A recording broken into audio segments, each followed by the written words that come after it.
Hello, everyone. Welcome to another episode of Spring Fever with me, XFL, CFL, USFL, Jim.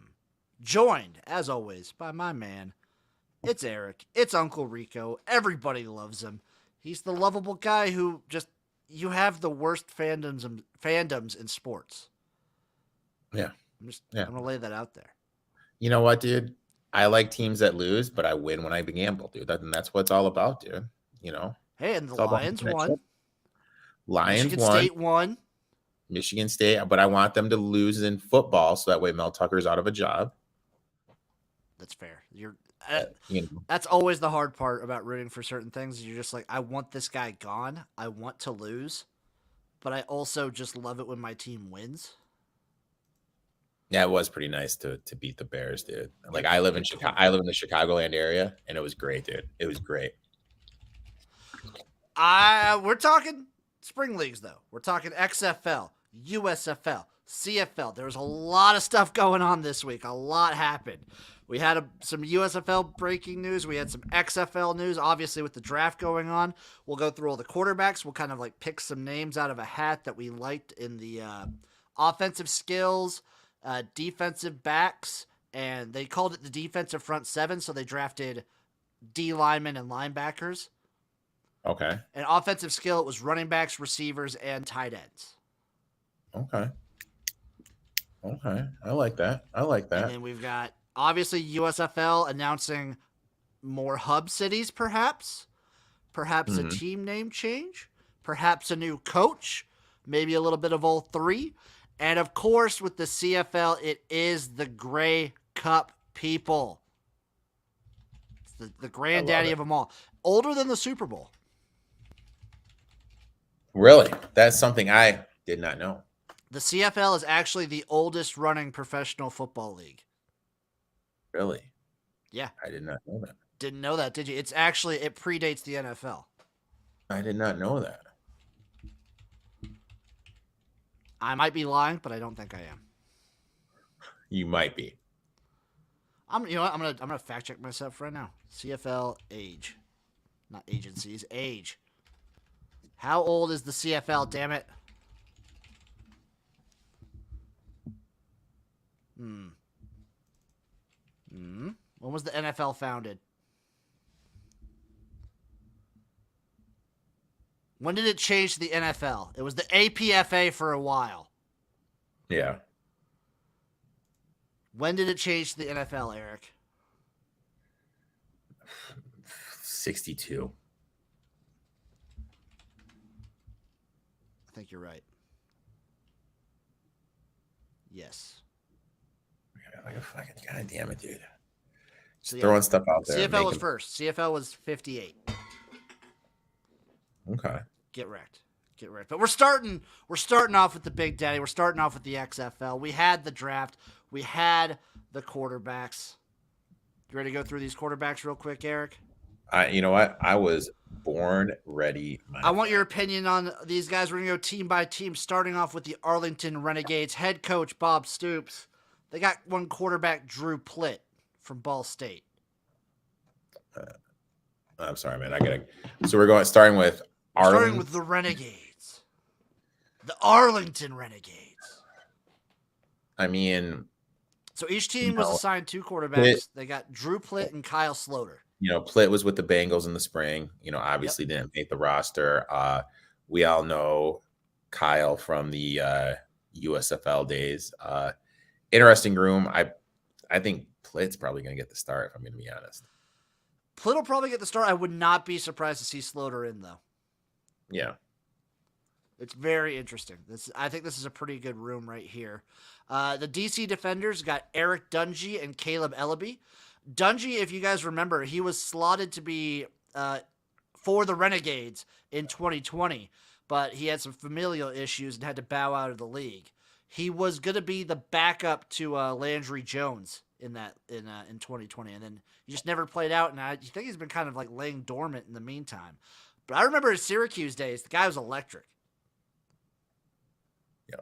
Oh, yep. And you know why they're supposed to have my boy King. You know why King's not there? Why is that? he signed with the Panthers practice squad a That day before the quarterback allocation. that makes sense. So, the assumption is that if King gets released by the Panthers, A he's team going to might be pick him up. going back to DC. That's the big assumption. So, Okay.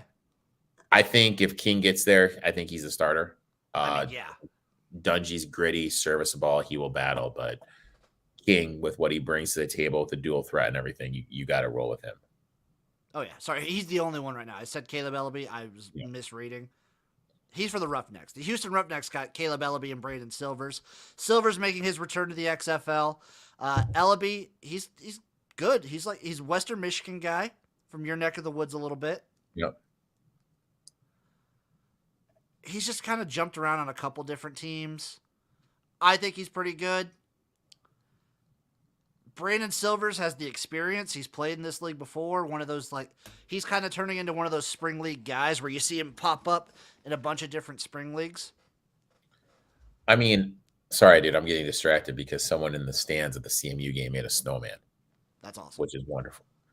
I mean, I was really perplexed why Ellerby didn't go back to school one more year.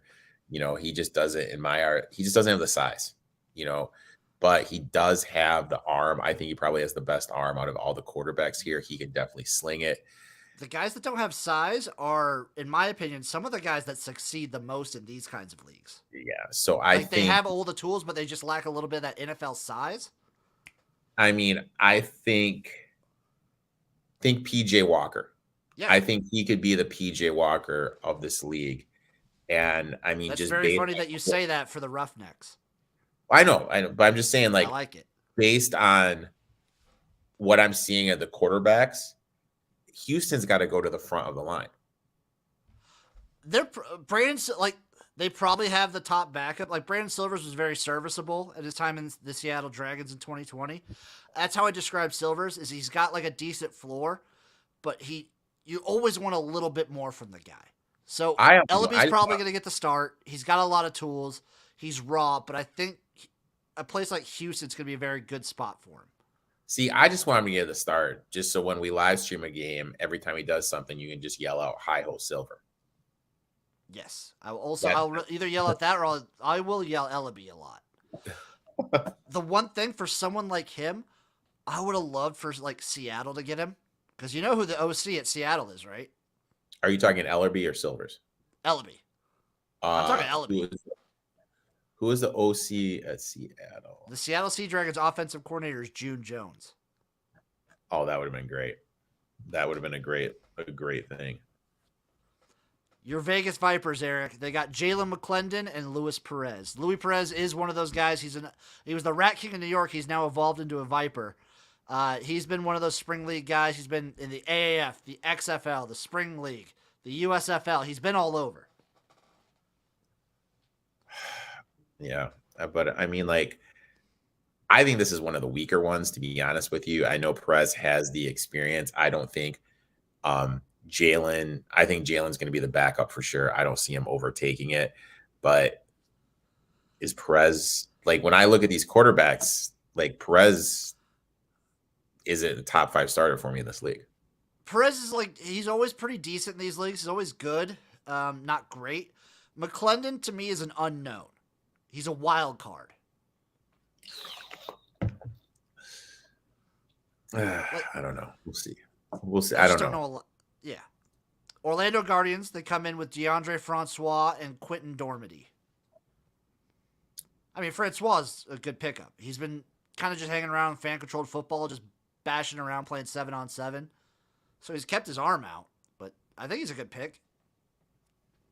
I mean, Quentin is a former CMU Chippewa. We got to remember that. Always remember that. Never forget. He did have a cup of tea in the with the Green Bay Packers when he got cut, but he's been a real estate agent. So how, you know what I mean? I don't really think you can expect that much from him. Yeah, you see this a lot, especially with the quarterbacks. You see a lot of guys who bounce around to a bunch of different teams. I think it's going to be interesting what we see from Francois. I mean, he was supposed to be this. He looked great that first game at Florida State, and then just nothing. He just kind Yeah, of it's disappeared off the similar to planet. like Graham Mertz kind of at Wisconsin. Yeah, it's just I don't know what we're going to see here. I know he has been working out with Palmer. It's going to be interesting to see. I think with the physical tools he's shown, this could be got someone that could blossom in this league. He could either be super successful, or I worry he could turn into like a Cardale Jones, and you have all the size and the arm power to do anything, but you can't for some reason. Yeah, he's either going to be really good or god awful. There's going to be no in between them. Now we move on to the San Antonio Brahmas. Quarterbacks Jawan Pass, Puma Pass from Louisville, and Anthony Russo from Michigan State. Oh. Oh. Oh, you don't like Russo's not one of your favorite Michigan State quarterbacks? Do you think they should have gone after Connor Cook? The fact that he couldn't beat out Peyton Thorne last year to be the starting quarterback is all you need to know about him. That's true. That is all you need to know about him. Jawan Pass is getting to start here. Prairie View A&M's finest, dude. Louisville's finest. He looked pretty. I mean, he followed up like Lamar at Louisville, so it's hard to. You can't really judge anything. He looked pretty darn good. Yeah. I mean, obviously a tough shoes to fill, but I think he's going to be the starter. I mean, I'm a little bit surprised Russo's even there, to be honest with you. I mean, we saw it in the XFL in 2020 with what's his name, Aaron Murray, formerly of Georgia. Some of these guys just don't work as starters. Like we saw Connor Cook in a couple leagues, and it just doesn't work for some of these guys. Hey, good college quarterback.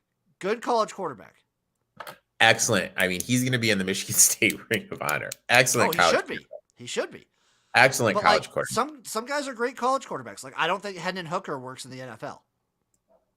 No. But he's a great college quarterback. You can't take that away from him. We got our first question, Eric. Who do you think is the best team so far? So we're just talking quarterbacks right now, but overall it's hard to tell. I haven't done my deep dive onto who's gotten who so far. I usually wait until the draft is fully done, and then I look over every team. Quarterback-wise, I got to say, I kind of lean Arlington. See, Arlington, really? I either lead the Renegades or we haven't gotten to it yet, but the Sea Dragons. I would say Sea Dragons 1, Roughnecks 2. Roughnecks are up there too. That's what I would say. Next one we're talking about, though, are the St. Louis Battlehawks. They got Ryan Willis and A.J. McCarron. A.J. McCarron is 32 years old, man. It feels 32. It feels like just a couple years ago you were watching him in that national championship game at Alabama, and Brent Musburger was talking uncomfortably about his girlfriend. Yep. He did. Was he 2? He was 2-2 as a starter in the league. If he was a little younger and not coming off a major injury with that torn ACL, I'd be a little bit higher on this room with the Battlehawks. But dude, if a guy over 30 coming off a major leg injury, I would kind of tamper my expectations. Ryan Willis is probably going to get the start. Really? That injury for McCarron's the issue. Like Willis was pretty decent at Virginia Tech. So AJ McCarron's the ultimate. Eric talked about this one earlier. Defenders will also get Derek King if he's cut. I mean, they automatically jump pretty high on the list with Derek King. Yeah. And Eric Dungy, both those guys in the same room. Love it. Love that. AJ McCarron's the ultimate boom or bust for me. Because I think if he is 100%, he could be one of the best quarterbacks in this league. Maybe. If he's 100%, though, like you were saying, that injury, it really hampers him. I mean, but as someone that had his playing days cut down because of a major injury, dude, like you don't come back, dude. I know. Like it's hard to come back. I wish him nothing but success. If he was a little bit younger, I could see it, but dude, he's over 30, body's starting to break down. You know what I mean? Like if he was 23 instead of 32, I could see it, but dude, 32, I If don't. he was this old and didn't get injured, If he was this old and he didn't get injured, I'd be about it. I'd be all about it. 'Cause who did we have? How old? Yeah, because it was only not that long ago that one Josh Johnson was played in the league. Yeah. Yeah. And But he I mean, lit he it wasn't up. coming off a major injury though. He wasn't coming off an injury. That's the thing. The injury combined with the age is what's worrying. Yep. Okay, next on the list, the Seattle Sea Dragons, who we talked about. Steven Montez and Ben Hoochie Coochie DiNucci. I mean, DiNucci, I think, is the biggest recognizable name in the quarterback class just because of the 3 seasons he spent with the Cowboys. I believe he a 7th-round pick from James Madison. Played in what? How many teams has he been on? 3 regular season games. I think DiNucci is going to be the best starter. I think so too. I think, well, I just talked about Josh Johnson. It's one of these guys, he's been like a backup for a long time. You saw it with PJ Walker. PJ Walker was a perennial backup in the NFL. He comes in the XFL and lights it up. I think Ben DiNucci is still like, he's not NFL starter quality, but he's still good. Yeah. Yep. I think, and with June Jones as his OC. That is juicy. But also, don't count on Stevie Montez, bro. He holds like every Colorado quarterback record. He lit it up. Like Colorado's been trash, but he was good. Yeah.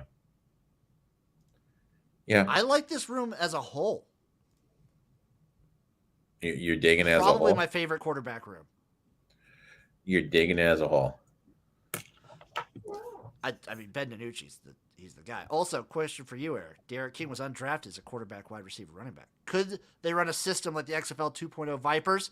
I think so. They could probably do like a 2 quarterback system. Yeah, for especially sure. If they incorporate some of the same rules where you could do 2 forward passes. Dude, if they do that, that'd be awesome. They did it in 2020. You could do 2 forward passes as long as the ball didn't pass the line of scrimmage. Do you think they're going to do that this year? I think so. I think that's one they keep. Okay. So we think, I think we're in agreement that the Dragons have the best quarterback room. Correct. What do we think about the quarterback class overall? Potential. That's a thing I see a lot too. I see a lot of potential. There was some guys in the 2020 group. Like when I saw AJ McCarron, I was like, I've seen this before and I don't like it. Like if I would have seen, God, who was the quarterback for the Guardians in 2020 that I hated?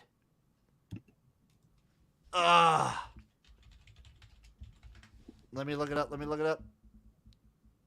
Matt McGloin. There we go. Matt McGloin. Big money Matt. Elliott surprised Cardale Jones didn't get drafted. I'm not super surprised Cardale didn't get drafted. We've seen him now in this league, and we've seen him in a couple leagues. He got cut by the Elks. He has the arm talent, but he's just not consistent. I mean, the Elks were the worst team in the CFL, and he got cut by the Elks. Yeah, he's just not consistent. He's not consistently good. Yep. I'm trying to think if there's anyone else in 2020 who I... What do we think about guys like Sloter and Perez jumping from the USFL to the XFL? Probably has to do with pay. It might have to do with pay. So I saw there's a sports commentator, Shady Sports Network. He's kind of like developing a tier system for these leagues. Okay. And I think he's putting the XFL in that solid 3rd tier right below the CFL. And the USFL he's putting below the XFL at the moment. That's the way things seem to be shaping up, according to him. Me being me, this is how I look at it. You're the most outside, unbiased person that I can talk with about this. This is how I look at it. Because of the XFL basically like being the Rock's baby. They're going to be over the USFL. The XFL just is going to be more mainstream, has the ESPN deal. I mean, like these USFL commercials are just showing old game highlights. And I've seen one of them. We talked about the lack of promotion of the product. USFL, I feel, is just they're just kind of going through the motions with it. I feel the XFL with what they're doing on the YouTube channel. They're putting their nuts on the table. Yeah, there's more of an I'll just say it. There's more of an effort. It does feel that way. Like it feels like Fox is kind of tiptoeing around somewhat with the USFL. I feel Fox is doing it because and NBC are doing it because, and we talked about this like a while back when it was going on. There's so many streaming services now, and sports is so cheap to put out there. Well, especially the way they're doing it with just like a Hub City situation and everything like that. It's cheap, and like I'll say it, dude. Like everyone likes football. If football's on the TV, people are gonna watch it. Oh yeah. So first pick in the draft overall by the DC Defenders, Abram Smith. Ooh, interesting. Yeah. So played at Baylor. He was on a practice squad for the Saints a little bit. Got dropped by them. He was good at Baylor. I like that they're picking up like these potential college guys that are like fresh out of college. There's not too many like NFL retreads. Yep. I like the potential. I like it too. Played in a good offense. And then the retreads we do see, like we see Jacquez Patrick was picked third overall. He was one of the top running backs in the entire XFL in 2020. He's one of those guys that like maybe I think he can work as like a backup in the NFL in like a roster situation. He's like a slot, you slot him in sort of guy to a running back room. But in a league like the XFL, he can actually come and be prominent and be dominant. Yeah. Any names stand out for you from the draft? Former Steeler. Elliot right here likes Mateo Durant. I think that's Mateo Durant. I don't know how to pronounce names. I'm sorry. Martavius Bryant from the Steelers going to the Vipes. Like that move.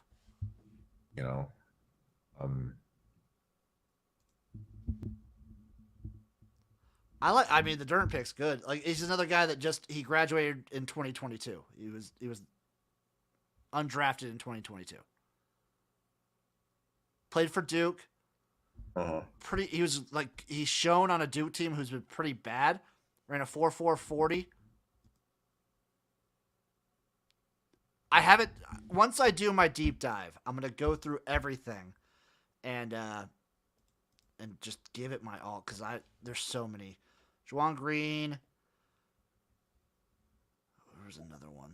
Jalen Tolliver's one that I liked. I think he played in 2020. It's a name that's familiar. Yep, Vipers, baby. How do I just remember these names, Eric? Look at you, dude. He's been on the Elks, too. I mean, the Elks suck, but... Yeah, he's been on them. He's been on them, and he didn't get cut. Are we just going to keep giving Cardale shit? Jazz Ferguson, also, I believe, a former XFL player. Also, just a great name. Phenomenal name. All-time Absolutely phenomenal name. Now, don't be fooled, folks, when you saw this name drafted. It's a tight end from North Carolina State, Dylan Parham. Now, not to be confused with Donald Parham, who was the XFL's #1 tight end in 2020. And he's like a stud. I mean, he hasn't really played anything for the Chargers since he got that major injury last year. You remember that? No. Who was it? Donald Parham. He went... Oh, he got knocked out. Yeah. Yeah, that was wild. Knocked out. Yeah. JH Army in the chat with Vic Beasley, picked up by the Vipers. I love that solely. Like he's a good player. Don't get me wrong. He is a really good player. I like it for it's the Vic on the Vipers. It's more alliteration. VIP on the Vipers. I like that. I like that a lot. I know Jeff Badette got picked up again. I'm always screaming that Jeff Badette has potential. He could be so fast. I think we'll see if he does anything in Vegas. Also, Eric, we talked about Kansas on your show earlier. You remember a little running back by the name of Puka Williams? I do remember him. He's on the Defenders now. Dude, look at that, dude. Puka Williams on the Defenders. I'm just going through so many. They drafted literally all day today. They started at 10 our time, and I don't think they finished till like 8 o'clock. Wow. And they still got more tomorrow. What do you think? So they did end up doing it like the USFL. They drafted by positions. I think that's the best thing to do. So they're gonna do. I think tomorrow it's like offensive line and specials. Okay. And then I think Friday, Raquel Armstead on DC as well. Love that move. And then I think Friday, it's just that's a free for all after that. After they get through every position, then it's free for all for some more picks. Okay, I like that. I like that move. It's a little different. Oh, Keelan Balaj from the former Charger back got picked up by the San Antonio. I like that move. And of course, I got to mention Austin Prohl. You guys will remember him. He played for the Dragons in 2020. He caught the very first touchdown of 2020. Would be very hilarious to me if he also caught the first touchdown of 2022. Sorry, 2023. I think it'd be great. I think it'd be awesome. Jordan Smallwood, another guy who played in 2020. He was on the Wildcats. Yep. God, I can't wait. So yeah, we're gonna go.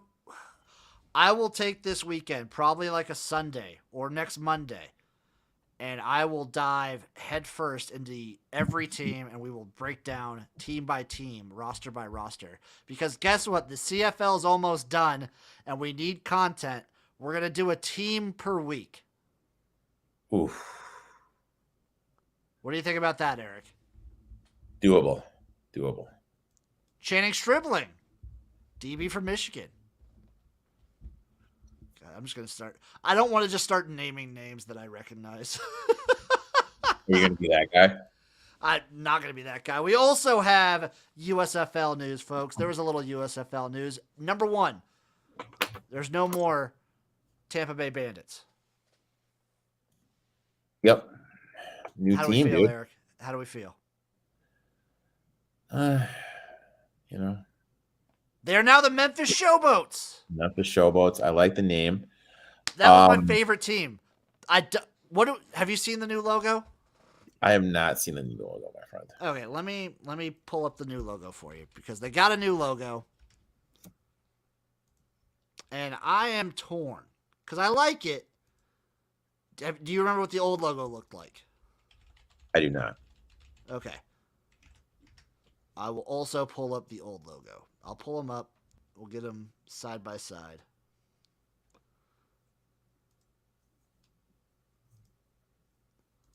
Okay. Let's get this. Bam. So, yeah, they switched from the Tampa Bay Bandits to the Memphis Showboats. Any feelings on the switch at all? I don't know why they're switching to Memphis, to be honest with you. Maybe it's a stadium thing, but for long term, but it looks like they're going to be doing the hub city, so I really don't understand why. So here's the new logo. I like it, to the point. Dig it. Kind of cool. To the point. Yeah. Okay. And then the old logo. Maybe they just didn't see like a market in Tampa, is my thinking. Maybe. That's the old logo. I like the old logo more. I know, it feels like a riverboat casino, right? Yeah. I like that old one a lot more. I know. Like the new logo's cool and it's fine, Yeah. But that old logo is so much better in my opinion. Yeah. So I'm thinking like maybe they didn't see a market in Tampa. It seems like they're just going for that SEC footprint Which is fine. because I think they're gonna. My assumption and the rumors I'm seeing is that they're gonna probably have two more. So Memphis is a new hub now. That's the other announcement here. Is So that then it makes sense that they're doing that then. so? The way that they're. Did you hear the way they're doing the hubs though? No. So Birmingham is going to have the Stallions and the Breakers. That's their like home field. Okay. Memphis is going to have the Showboats and the Gamblers. Okay. So I'm thinking they're going to add two more hubs. There's supposed to be one in Michigan, right? Detroit. I think there's going to be one in Detroit, and that'll probably have the Panthers and I would assume the Generals. Yep. And then there's going to be one more somewhere. Yep. So they're gonna do 4 hubs next year. That's my assumption. I think that's probably what's going to happen. And that makes the most sense.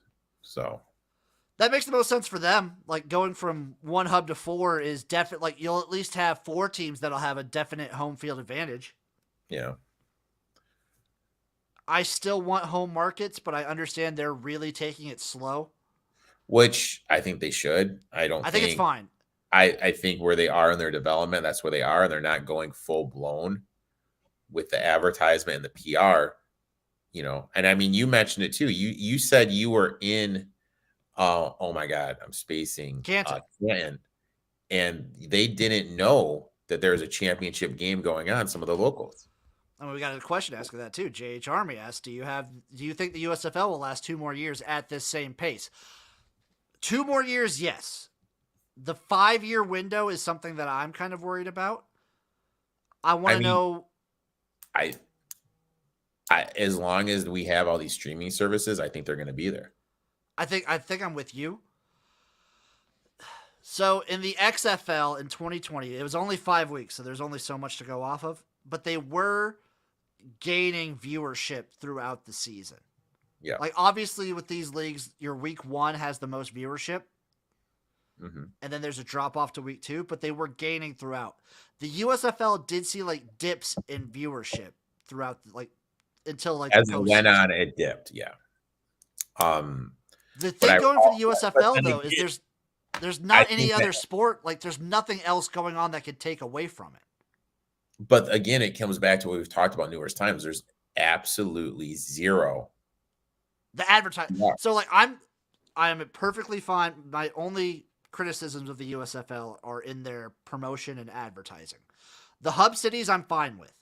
The teams I'm fine with. They need to do a better job of promoting the league. 100% agree with you, my friend. The XFL's been crazy with it. And I don't know if like actual cities will work for the XFL. I'm not sure. We might see some crowds that are dead. We saw it in 2020 when you had the Guardians playing in the MetLife in the Giant Stadium. It's a giant NFL stadium with like 10,000 people in it. The important thing for these leagues is promotion and venue selection. Those are two pretty important things. Which goes back to what we talked about before. What the MLS did, the MLS was genius. Oh, yeah. All their stadiums were close to bars, and they did promotion hand in hand with bars. And I think a league like the USFL or the XFL should work in tandem with the MLS and kind of incorporate soccer stadiums. Like they're the perfect size. Play some football there. Yeah. And then you can, but like I said, like you're next to the bar. You know what I mean? Like it just makes the viewership easier, and then the bar business is growing. The XFL or USFL, it's growing. And we also got DiFilippo. He is. I was about to say we got one little. So Larry Fedora out. I think he's like a college analyst somewhere, doing whatever. Loving life. Saying that storming the beaches of Normandy was only possible because of football. Love that man. I love Larry Fedora. We got John DeFilippo. I like the move. I thought the USFL needed more offensive minds. I like him as it's first time head coach. Yeah. I like the move. I like the move quite a bit. Good move. Makes sense. We'll see if He made Carson Wentz watchable. He made Carson Wentz an MVP candidate. Well, was that him or right? He was the quarterback's coach. Yeah. He was the quarterback's coach. That's true. That's true. I'm just saying, when he was quarterback's coach, Carson Wentz was watchable. And he was. The Bears did it better when he was calling plays and not Nagy. So I like the move. I agree 100%. I like the move too, my friend. Can't wait for the USFL to start. I really hope they don't overlap the XFL and the USFL. They will. I know they will. They will, and they'll be competing for the same market, which it just doesn't make sense. Like, I don't understand why you're playing at the same time. It doesn't. You're competing for the same market, which is just insane. Also, JH Army, do you think Fox will stick to their plan to support the USFL if it doesn't have the same viewership as last year? I mean, I think so. Like Eric said, it's all about the streaming services. They will support it again, even if it doesn't have the same viewership. I 100% believe they'll just throw it on FS1 and not care. Or FS2. Yeah, they'll throw it on FS1, FS2, and Peacock and not care. Yeah. They just won't. They'll probably even scale back their advertisements more, which would suck. Yeah, which is just inexcusable in my eyes. Like, I really hope the viewership goes up. I feel like if it was advertised more, there'll be more viewers. More advertising better, and then I do think adding hub cities so that there's more teams, there are more games with crowds. Yeah. Like, that was a big thing. If you remember, only Birmingham Stallions games had any crowds. It was a little rough. It was a little rough to watch. And then Elliot in the chat, if the XFL gets more viewership, could you see more players in the USFL switch over? So I don't know if it's about the viewership necessarily, but if the XFL does get more viewership, that could lead to higher player salaries, and that would definitely I think these players are going to there's two factors going into these players' decisions. Will this give me a better opportunity to make an NFL roster? And will I get more money? Yeah. And I think not necessarily in that order. If you're getting more money, you're going to that league. For sure. 100%. I think it's wherever the money is at the end of the day. Like, if one league's paying you $2,000 extra, yeah, you're going to that league. You're going to that league for sure. And who knows? The win bonuses seem like a nice incentive for both leagues. I like that. Yep. I think win bonuses are big. I think, any incentive bonuses are absolutely huge in a league like this. 2023 is going to be very interesting because I think this will be the first year where we've actually had two major spring football operations going in the same year. We had the AAF in 2019. We had the XFL in 2020. Didn't have anything really in 2021. Then we had the USFL this year. So it's going to be interesting to see what happens. I'm looking forward to it. I love football, and hopefully, we can make some money doing it too, my friend. God, you remember when we talked Major League Football? It seems like years ago, dude. That was a flash in the pan. Absolute years ago. Now, Eric, it is time. The CFL looms before us. It's the Grey Cup week, baby. It's all come down to this. If you guys remember, pre-CFL season, we did a little futures episode. Little CFL Jim, just tout here. I called the Bombers and the Argos. So what did I give the Bombers at, mind you, to win the Grey Cup? Plus 250. Plus 250. What's their money line right now, Eric? Minus 195. I'm seeing minus 230. Oh. If you can see, I'm sitting kind of pretty. You're sitting phenomenally pretty, my friend. I got the Argos at plus 550. I got the Bombers at plus 250. The Bombers are minus 5.5 favorites. The over-under is 48. Look, I got two bets in this game. I'm taking the under 23.5 for the first half. Love it. And I am taking more points scored second half than in the first half. We wrote it last week. It did not work for us, but I think this is the game. This cashes in for this. You know what? This is just what I do in these situations, in these games. It didn't work out last week, but I'm going to do it in this week and then we'll see what happens. I kind of feel like it's a dead number. It did open up at 4.5. It's drifted all the way up to 5.5, 6 at some shops. So money is coming in at the Bombers. I talked about it with you on your show. Check out the eToft 2-1 Sports podcast, everybody. I like anything under a touchdown for the Bombers. Yeah, anything under a touchdown. I think they're way better. They're the way better team. If I can find a prop that says, Bombers halftime, Bombers full time, I'd look to lock that in. I just like you hit the nail on that. They have the experience. They're focused. This Toronto team's just been so hit and miss with what you get from them. I think it'll be a good game though. Like last year, I wasn't super hype about Hamilton coming in, but they made it a game, and sometimes that's all you need. Claude Bethel Thompson can make a game happen, and this Argos team does have it. So we got a couple questions here. J.H. Armour, do you think the NFL will ever buy the CFL in the future? No. I don't think so.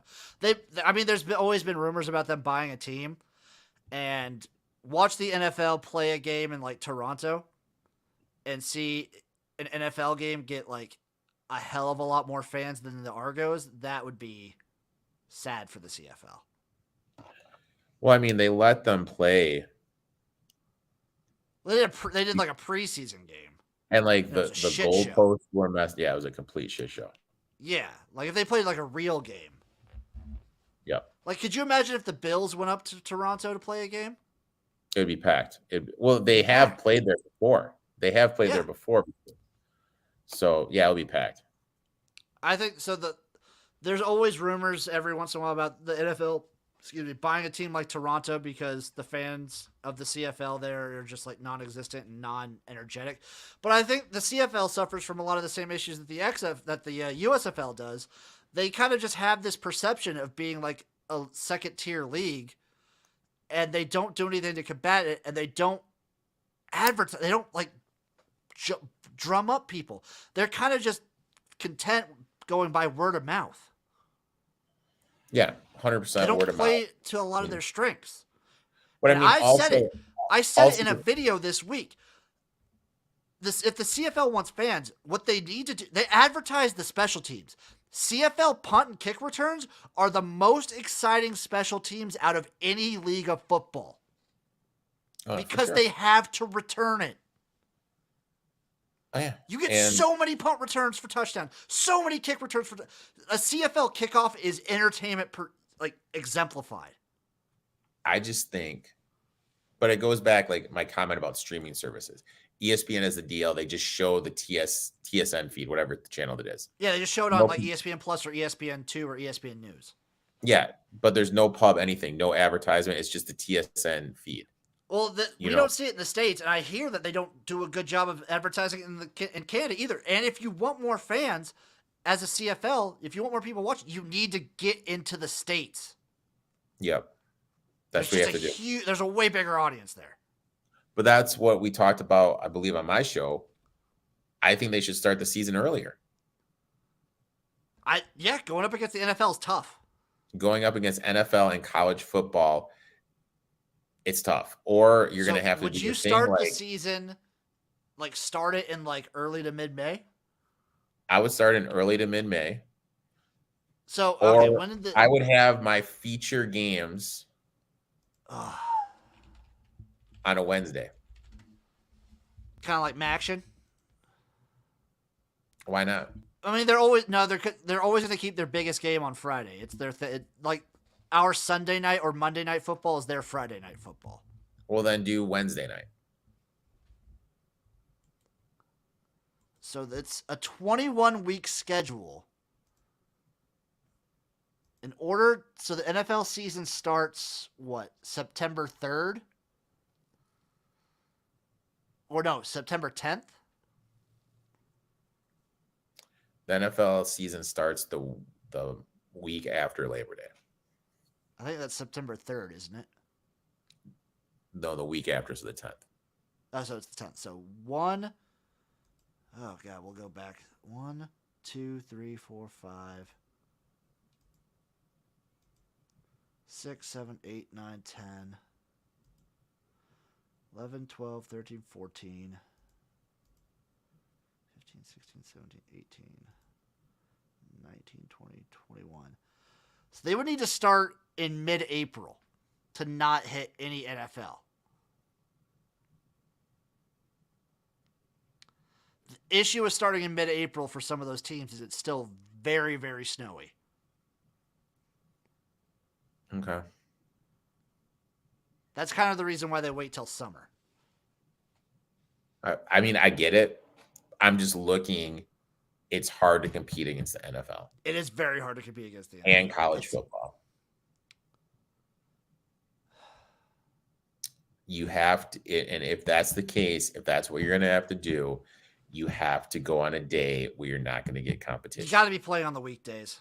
You have to be playing on like a Wednesday, Friday. A Tuesday, Wednesday, Friday situation would be awesome.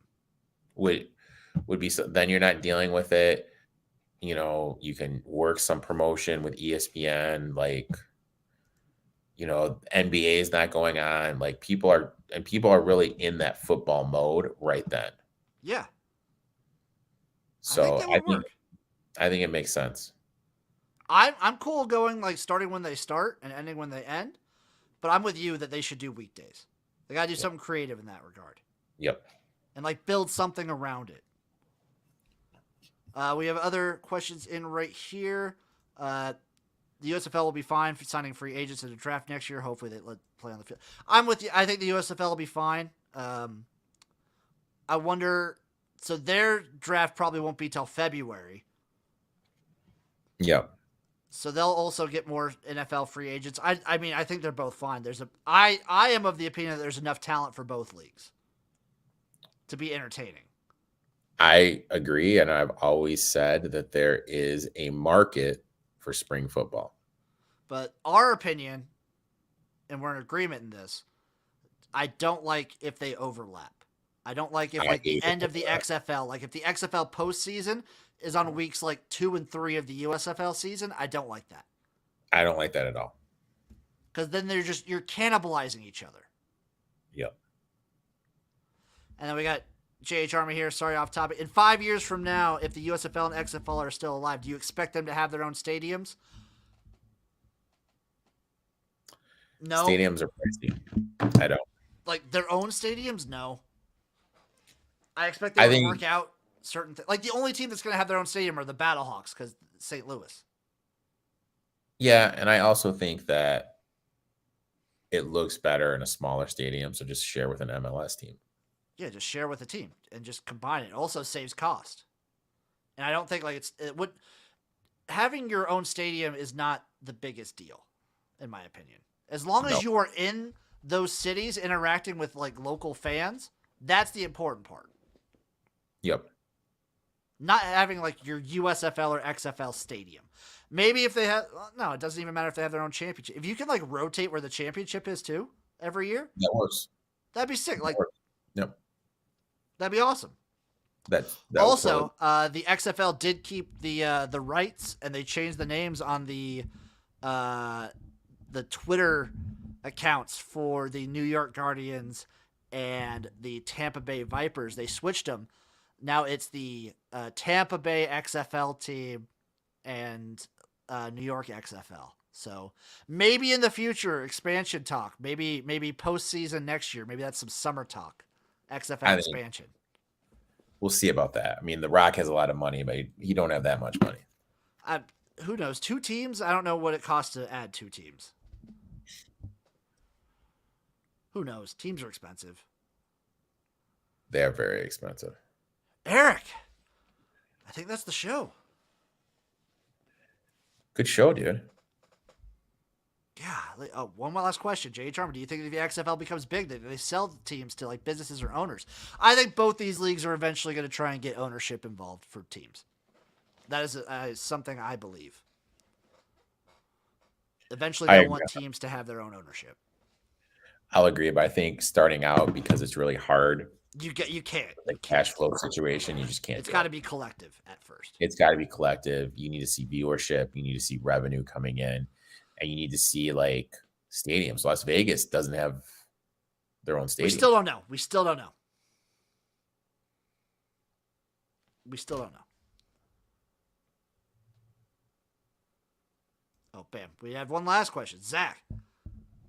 So they were season ticket holder for St. Louis this year. How'd their team do? I like St. Louis's draft off the top of my head. I like the quarterbacks they picked up, and skimming the draft. Skimming it, I liked what they got. I'm going to do my deep dive later this week. We're going to do a full breakdown of every team on Spring Fever. Eric. What a show. Big show, Where dude. can the people find you, dude? At eTalk21 on Twitter, at eTalk21 Sports on the gram and TikTok, and you know, my podcast comes out Friday. Jim has a cameo on it, talking some CFL, and you know, my live streams every Tuesday.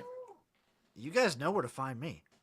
I'm going to be doing so much XFL content, so much USFL content. The CFL season recap video is going to be on the way after the Grey Cup. Be prepared for everything. This has been Spring Fever. That's been Uncle Rico. I've been XFL, CFL, USFL Jim. Thank you all for watching. Give us a like, give us a follow. It does help, and we greatly appreciate it. Bye-bye, and we'll see you next week, people. Mwah, mwah.